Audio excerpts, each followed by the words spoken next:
السلام عليكم ورحمة الله وبركاته. بسم الله والحمد لله والصلاة والسلام على سيدنا رسول الله وعلى آله وصحبه ومن والاه أما بعد. Good evening and welcome as we continue our series on living with heartfulness. I want to start just wrapping up a conversation we had begun last session. Last session we were talking about authenticity and what it means to be authentic. And we spoke a little bit about one of the major obstacles to being authentic as being status anxiety. The worry that if we fail to conform to society's ideals of success, that we're going to be stripped of dignity and respect. It's not just a fear of poverty. It's not just that I'll be left behind, but that I'll be humiliated and I'll be excluded from the society around me. And so we hold on desperately to that which we feel will give us status, but in the process can often take us away from our values and living in alignment with our values and ultimately orienting ourselves towards Allah subhanahu wa ta'ala. That was where we left off. And for today, I want to start with a few solutions before now I transition into the next major phase of the series. Up until now, we've been talking a lot about the obstacles. So inshallah, today I hope to actually begin talking a little bit more about heartfulness itself. In terms of trying to address a lack of authenticity and attempting to address a deep, desperate need for status, we have to address its roots. And so I want to share a quote with you here, because I think last time I did mention how a more aggravated and maybe extreme version of status anxiety is the desire to be famous, which is not uncommon today. Seeking virality, seeking to become well known, to be recognized. So there's a quote I want to share here. And it reads that no one would want to be famous who hadn't also somewhere in the past been made to feel extremely insignificant. And so what this quote essentially is claiming is that the desire for fame is a reaction, an attempt to overcompensate for some period in life where we were made to feel extremely insignificant. Perhaps growing up, our parents never appreciated us. Perhaps the wider society never appreciated us. Perhaps it's more vicarious. So we may have done okay, but we saw our parents and the way they were treated and the way people viewed them and their professions. And as a result, we started to feel deeply that we need to become something to be worthy. We need to achieve a certain status just to be enough. And that's a form of poverty, really, a form of psychological poverty where an individual constantly feels that who they are is not enough. What they've achieved is not enough. There's no ability to validate oneself, but rather one lives completely at the mercy of others, whether or not they validate. And the issue with that is that, and this brings me to my second point, if we can understand where this is coming from, we can begin to reflect on, are we even fighting a battle that we can ever win? And this is really important because, like I think I mentioned last time, for those of you who are here, I know people that are torn inside. Because on the one hand, they don't like to work. And I'm talking specifically about a woman. I know her, she doesn't like to work. Monday morning is not a pleasant experience, getting up and going to work. And she really would like to, really focus on family and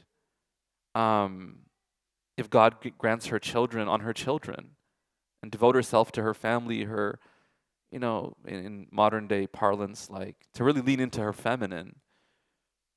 But a part of her feels torn because seeing how her mother was treated and viewed as she grew up has left a really bitter taste in her mouth. And she really, not only does she not want to have to experience what her mother went through, but the way that people spoke about her mother, especially her father, and the way that her father would kind of belittle the efforts of her own mother, that she now feels that, no, she has to prove everyone wrong. And the issue there is you let go of control. You let go of control over whether you're ever enough, and you put it in other people's hands. And people can always move the goalposts. That, okay, you did okay in this regard, but your other cousin, they did this. And while you achieved this, but so-and-so did this. And you're never enough then. Because you're at the mercy of others. So when we realize that we're fighting a battle we can't really win, we really can't.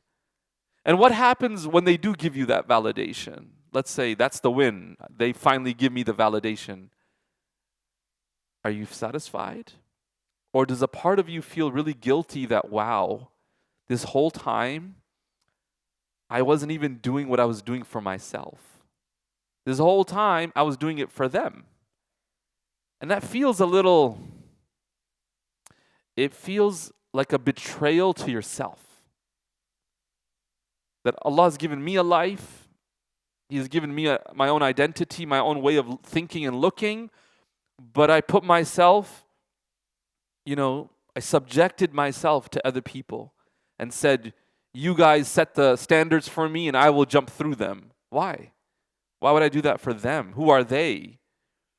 And this is truly, I think, a point of reflection. How is it that we are seeking the respect of people that we don't even respect? How could we ever seek the respect of people that we don't respect?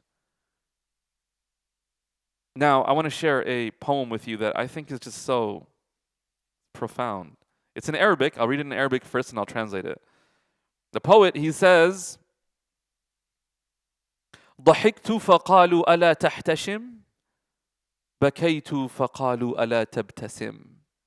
He says, when I laughed, they said, can't you be modest?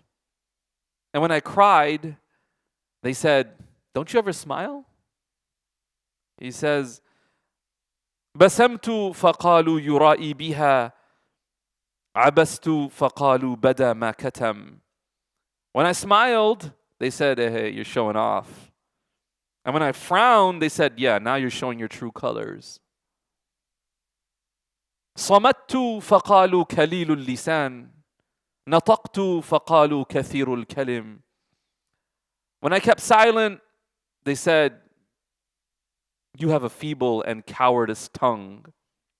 And when I spoke, they said, you're too talkative.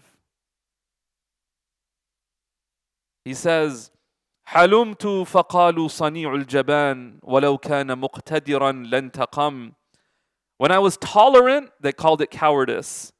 And they said, had you been brave, you would have taken revenge.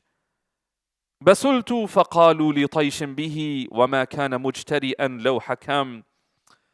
And so when I showed some courage, they said, oh, you're being reckless.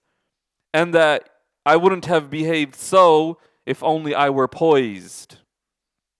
يقولون شذ إذا قلت له وإمعة حين وافقتهم. When I agree with them, when I say no, they think I'm odd.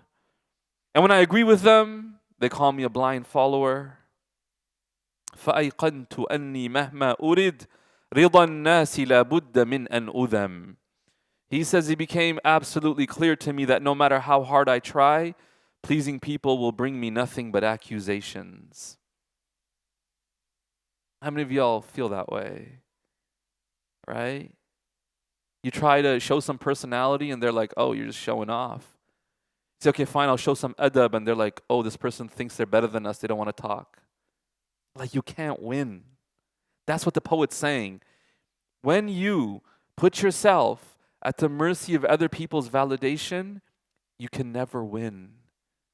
Because they can always shift to goalposts. Right? And I think a lot of us feel that way. If I'm ambitious, they're like, oh, this person prioritizes career over family. If I try not to do that, oh, they got no ambition. What do I do? Right? You try to take the lead, it's like, oh, toxic masculinity. You say, okay, fine, I won't be picky and pushy. Oh, they're not assertive enough, they can't lead. What do? That's kind of how the world feels at times, when we're constantly basing our behaviors on others. One of the most freeing ways that servitude to Allah subhanahu wa ta'ala offers you freedom is when you're only concerned about how He views you. That's one of the beautiful things about Tawheed. Tawheed is not to simply say, oh Allah, I will only worship you. It also means, oh Allah, when I have to evaluate myself, I'm going to do so only in your eyes. Only in your eyes. Because, Ya Allah, if you're happy with me, it truly doesn't matter if people are upset. Because people will always find a reason to be upset. And anyone who's ever thrown a big function knows that, right? You try to make everybody happy and someone has some complaint. Oh, too many people. And not enough people. Well, you couldn't afford more? Like, people will always talk. And it takes a bit of courage to say no. As long as I align with my values and I am taking into consideration, is Allah pleased with me? The world will continue. The world will continue. Right? And it's a very freeing feeling. Remember, people talked about the Prophet Muhammad sallallahu alaihi wasallam. If you think, remember this, if you just behave,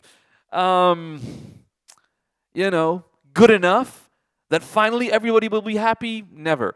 The Prophet Muhammad sallallahu alaihi wasallam, who was one of the most respected men in Mecca, when he stood for what he believed, he prioritized his values and preached the truth. People turned against him. People turned against him. Some were jealous. Some could not bear to see someone else shine. Some could not bear to believe that someone from among their own circle could stand out. And that's what they found so puzzling. And that's a really painful fact about human beings. Is sometimes the people that celebrate you the least are the closest people to you. Everyone else is sharing your content, or they're sharing your event, the post you put up, right? The message you're sending around to people. And there's a few people who really look at you and go, oh, you really think you're something now. Like yesterday we were just hanging out. And now you're traveling and people are inviting you and, okay, hot shot. It's like, where's the happiness? Where's the celebration? The same thing happened to the Prophet Muhammad sallallahu alaihi wasallam. Right? And that's why, wallahi, if you think about it, Abu Bakr is so great. Abu Bakr never once said like, wait, how come I'm not getting no fame here? Like, why? I could have been somewhat of a prophet too. You never find him saying that. He was so happy being of support to the Prophet Muhammad sallallahu alaihi wasallam. I mean, it's incredible. That's selflessness, right? So you'll never make everybody happy. And the day that we can accept this is the day we open the door for maybe we can be happy. Until we keep that door shut. Sure, everybody around us will have, will gotten their way. We'll be the only people who have lost our own way. We have no idea who we are, what we want in life, where we're going. And this is where people have midlife crises. You know, I thought a lot about this. Why do people have midlife crises? Why does a person, and I see this, like you see it at the gym, right? You see it at the gym with that, you know, a person early 40s trying to be like a teenager on steroids usually. You know what I'm talking about? And I'm not trying to attack nobody, but like some of you are laughing at me like you just did. No, but I'm just trying to point out exactly who I'm talking about. You can see other manifestations of it. But essentially what happens is an individual lives either really timidly, fearful, trying to make everybody happy, be the person everyone wants them to be, and they think that if I just do this, everyone will be happy with me. And you get to a point where you realize, man, it's been 35 years, 40 years, and still nobody's happy. People still have something to say. And then you start to feel old, right? You start to feel like, man, I'm getting old now, and I never did what I wanted to do. And in your head, it's, well, whatever of life that I have left, let me do what I always wanted to do, but never had the courage to do. And so people commit. And they don't really care what anyone thinks. Even if it looks a little different, like you're not 18 years old, but it doesn't matter, right? In my heart, I wish I was. Because when I was 18, I was not who I wanted to be. So now that I'm 42, I'm going to do what I would wish I could have done at 18, no matter how it appears to others. And people do it. People do it. Now, you can't reverse time and go back in time, but what was the mistake? What lesson do we learn by looking at someone like that? Was that early on, they never aligned their life with their values. They continued to try to make everybody else happy. Until they got to a point and realized, still nobody's happy with me. And I'm definitely not happy with myself, because I don't even know who I am. I don't even know what I want. I kind of do know what I want, but I've always told myself, no. And so you know what? Maybe for once in life, I'm going to say yes. And they do that. And in the process, their families can fall apart. I've seen it. I've seen married for 20 years, and they say, you know what, we're done. What about the kids? Yeah, the kids can figure out. Because maybe for once in their life, they feel, I need to prioritize me. And they go to an extreme in doing so. That they prioritize themselves, but they neglect everybody else. And they say, you know what, I've done it for everybody else too long. It's time for me. I mean, you know what I mean? Like, it comes from a place of deep pain, deep regret, and just a wish that they could go back in time.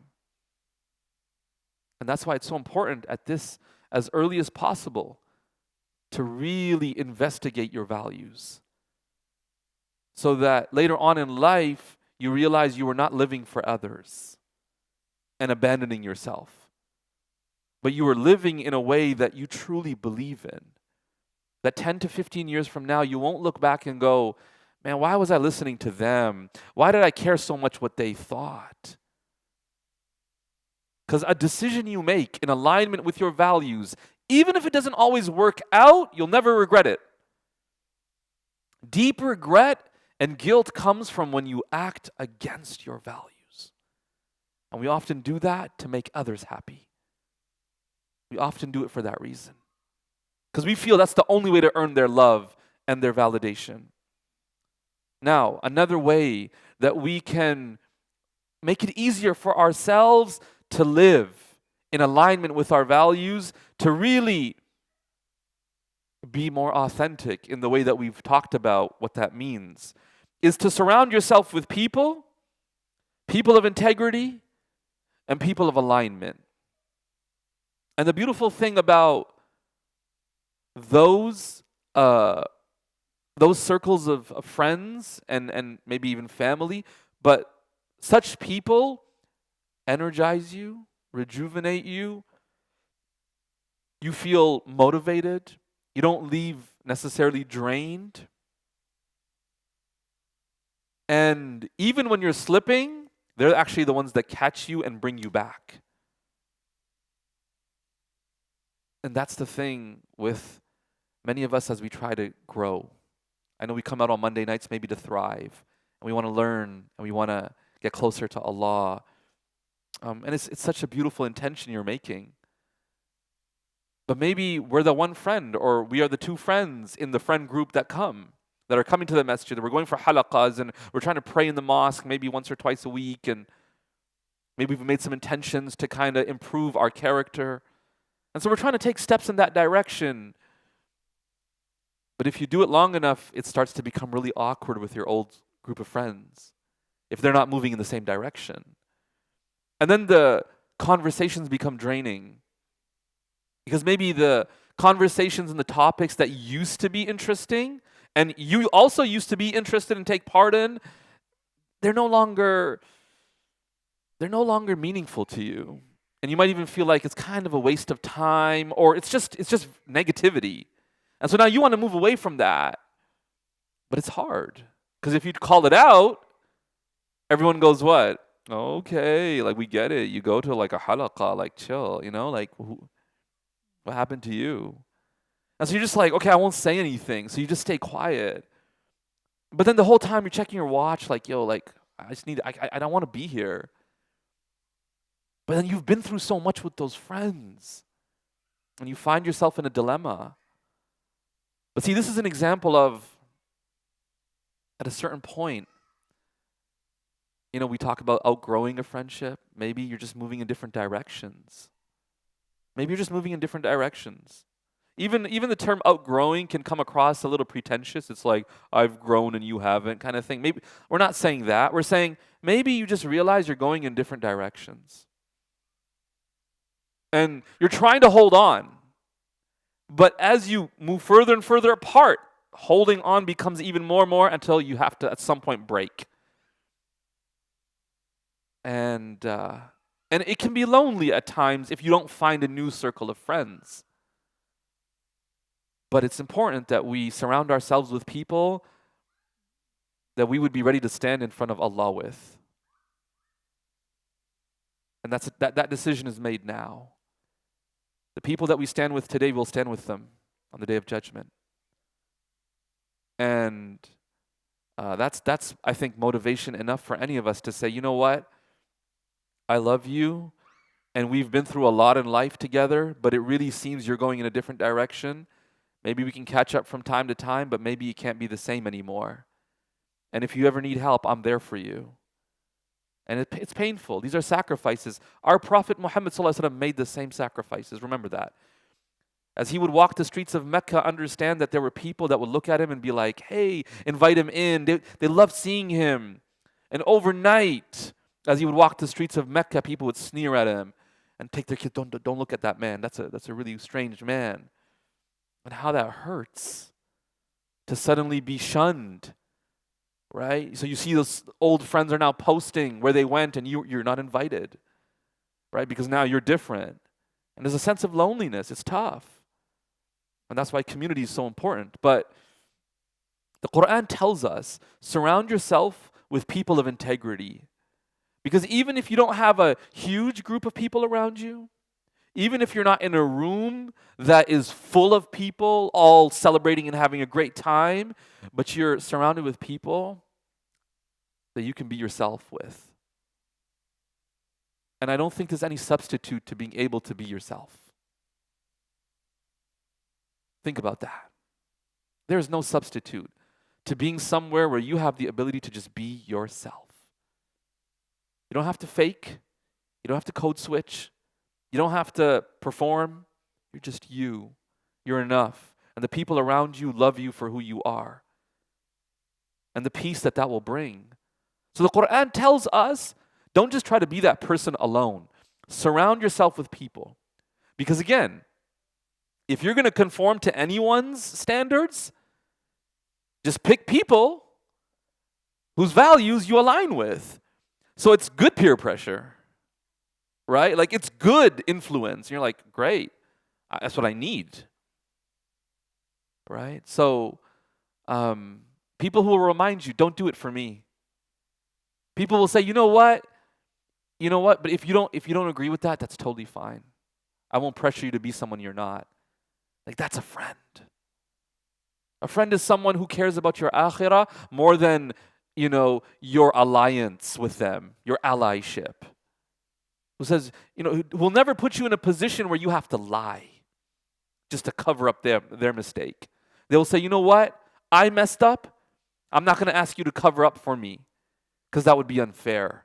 You'd be ruining your akhirah just so I can uphold my situation here. No, I won't ask you to cover up. If you get cornered and confronted, tell the truth because that's what I would want for you. That's a true friend. And those are the types of people we have to seek out in our lives because it'll make being authentic so much easier. Now, I want to shift the focus away from all the obstacles that we've been discussing. I want to talk about heartfulness. So from here on in, inshallah, we're not talking about things that made it really difficult to live with heartfulness, but actually, what is heartfulness? What does it take to develop it? And what are some tools, inshallah? That's the focus of the next at least 6 to 8 weeks, inshallah. Now, this term, heartfulness, maybe the first time you heard it, you thought, what? And maybe you thought, like, it's a little cringe, man. Like, you trying to, like, be creative and went from mindfulness to heartfulness. Like, what are you doing? So let me explain. Well, I know this is a very intentional choice of word. We're probably all familiar with the concept of mindfulness, the idea that my mind is full of the present moment. But let's step back a little bit to understand where this focus came from. And for that, I want to kind of turn to psychology and how psychology has kind of developed. In the 50s and 60s, psychology underwent what some called a cognitive revolution. And essentially, the focus in that cognitive revolution was on cognitive processes, your thoughts and your cognitive frameworks. And the idea was that if we're trying to engage in like psychoanalysis and understand, hidden impulses, you can lack objectivity. It's hard to measure. It's not as scientific. So the push was, let's make psychology a hard science, not a soft pseudoscience. Let's make it more measurable, and also let's make it a lot more, impactful in the short term. And so there was a move away from the whole idea of, a person lying down on the couch and there's a psychologist, a psychoanalyst sitting there going, tell me about your dreams kind of thing, right? Because that's all like, really, it was considered very strange and not scientific. So the push was, let's make it more scientific. And so one of the major theories that arose at that time was CBT, cognitive behavioral therapy, which till today is one of the most dominant and most commonly used modalities in therapy. The focus in CBT is on rational analysis, right? Challenging people's distortions and the discrepancies in their lines of reasoning. Now, this makes a lot of sense when you think about how the wider society was being built and continues to be built in a way that values efficiency and measurable outcomes. KPIs. Like, tell me about, it doesn't matter if you made someone feel good. What's the number that represents that?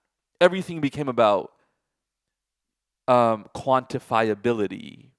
Some have described the shift overall at a societal level to be away from quality to quantity. Everything was, you need to quantify everything.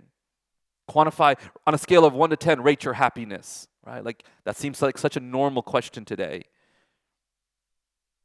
And over time, however, anyone who's familiar with the mental health field will know that now you're seeing a lot of critiques, essentially limitations of CBT.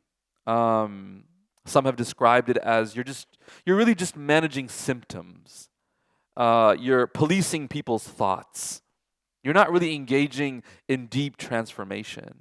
Many people have experienced this. I went to a therapist, we worked on something, did some CBT, yeah, maybe a few interesting ideas, but beyond that, like, it really didn't change much for my life. And it was expensive. Right? It just didn't, right? It didn't do the job. A lot of people feel that CBT is very emotionally flat. There's so much focus on thoughts and logic, right? That it's like my feelings are completely invalidated when we're told you're just not thinking right. Right? You tell them, well, it doesn't feel correct, but what's the evidence? It's like, oh my God, so my feelings are irrelevant here. We want to talk about the evidence to support. And there's value to that. No one can deny there's value to that. But it can feel quite invalidating for someone who's been through something that's very, painful. And then another major critique of it is it's very Western, individualistic perspective, often ignoring communal or spiritual or cultural worldviews. And so you would hear, until today, you'll hear statements like, if you fix your thoughts, you'll fix your life. And I never heard that. Fix your thoughts, fix your life. Like what? Are we just thoughts? Now, arising from that, it makes sense that the term used would be mindfulness. One of the leading researchers on the topic of meditation and mindfulness, John Kabat-Zinn, he writes, mindfulness is awareness that arises through paying attention on purpose in the present moment, non-judgmentally. Now, there's an issue that we have with this as Muslims. Issue in the sense that we view this as a very deficient approach to well-being and to presence. What does he say? It's awareness that arises through paying attention on purpose in the present moment, non-judgmentally. Essentially, you are taking your mind and you are mindfully attending to the present moment. The focus is on connecting and being present to oneself or the present moment. What's missing? Absolutely. Jazakallah khair. Allah subhanahu wa ta'ala. It's very much me and the moment in front of me. Or me and myself. And we're missing a major ingredient to the way that we perceive existence. There's not just me.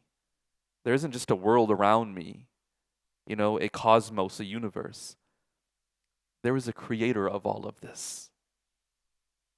Now, in order for us to address this, we have to orient our heart as the center of ourselves. Most of us, and think about this, most of us are more oriented to our minds. And so we identify then with our thoughts and our cognitive constructs. Are you with me here? Most of us identify very strongly with our thoughts, as though that's who we are. And from an Islamic framework, thoughts are not objective truths. They're thoughts. And in fact, your thoughts don't just arise from you. This is something I think we all intuitively know. We say a thought arose. A thought came to mind. From where? A thought came to mind. From where? Because you don't always say, I thought the thought. Sometimes we say, it just came to me. This thought arose. From where? And so, as Muslims, we believe that shaitan can whisper into your heart and influence your thoughts. Angels can influence your thoughts. What are known in Arabic as khawatir. We have in the Quran, Allah Ta'ala speaks about lammatul malak, the whispering of an angel into the heart of a believer. And from there, you have sudden thoughts to do good and to do better. Y'all know what I'm talking about? You know that day where randomly you just wake up, you're like, today we're gonna fix our lives. Like what? What happened? Like what was in the biryani last night? Like you just woke up and like we're gonna do better? Like no, but it's just subhanallah. And sometimes, subhanallah, you just have thoughts that you wish you didn't have. You're like, astaghfirullah, how am I even thinking like that? Well, why did you even choose to think that way? You're gonna say, I didn't choose. The thought just arose. It's a terrible thought, but I don't know where it came from. Because I'm ashamed that it arose. Do you see what I'm talking about here? And so, orienting our heart as the center of ourselves. This is very different than orienting our minds as the center of our being. Because if that's all you are, and a lot of us actually believe that, because that's how we studied. When we studied human anatomy, when we studied how the human, the concept of a human being, we learned there's a body and there's a mind. Mind, brain, interchangeable. And everything that we experience is associated with the mind. Sensations, thoughts, emotions, feelings, perceptions, everything. We trace it back to the mind, to the brain. But of course, there are obviously some very difficult questions that psychology has yet to be able to provide substantial answers for. Concept of consciousness, right? The idea of how is it that neurotransmitters firing can translate to a literal image, a perceived image in your inner world. How does that work? Where does that take place? In what way? Just the fact that you feel something and then we see a certain part of your brain lighting up, that's correlation. It doesn't explain the way that this takes place and account for your inner experience. So, as Muslims, we believe the heart is the access point through which we're able to connect directly with the divine. You don't connect to Allah through thinking, because then you're just thinking about Allah. How do you actually feel connected to Allah? And probably one of the most obvious examples of this is when you are deeply in love with a child, your nephew, your son, your daughter, your niece, your friend's daughter or son, and you look at them and you say, I love you. You don't mean I am thinking loving thoughts about you.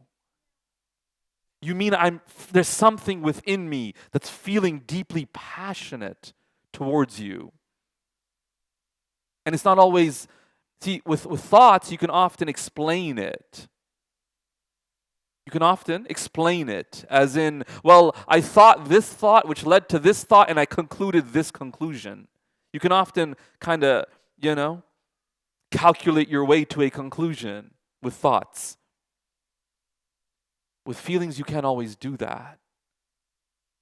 You look at, and parents know this, when you look at your child and you look at the neighbor's child, you're like, I don't know why, I just love my child so much. And people can make evolutionary arguments for why that is, but it's not a logical argument. It's not a purely, it's not like I sat down and calculated, well, this is my child and thus I must love. Like, that's not what I did. You just look at your child, and I tell you as a father, post having children, I discovered emotions I never knew I had. Like reservoirs of emotions I had never accessed in my life. And any parent can tell you that's true. You might have loved a lot of things prior, but when you have children, the love you feel is unprecedented. Where does that come from? It's not just thoughts. We know this. At some level, like if someone says, do you love me? Say, yeah, I think I do. Excuse me? You think? It's all thoughts? No. We know And this is why we still have in our language remnants of this idea that used to exist. Follow your heart. What does that mean? Like, like in the depth of my heart, I know this. There's an understanding that it's not just here.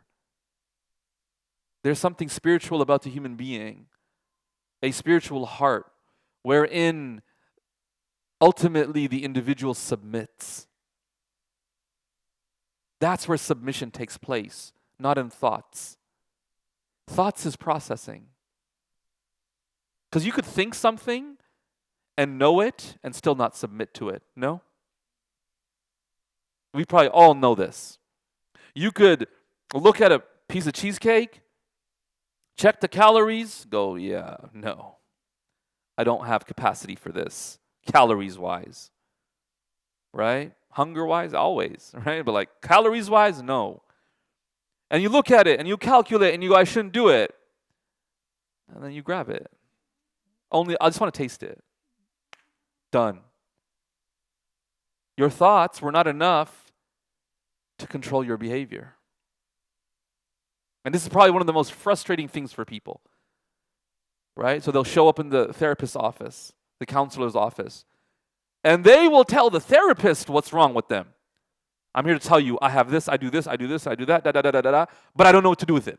I know, I have self-diagnosed, I know everything, but I don't know what to do with it. I can't seem to stop. I can't seem to prevent myself. And it's a clear understanding. And this is why now we're seeing a movement away from purely cognitive approaches. And there's a lot more discussion, and we spoke about this in one of the sessions earlier, about embodiment, right? Not just living in our heads, but embodying our entire being, bringing our entire being to bear on the life that we're living. When you speak about orienting ourselves through our hearts, our qalb, I'm going to speak a lot about what that means in terms of the constitution of the qalb and the heart, but if I could summarize it, it would be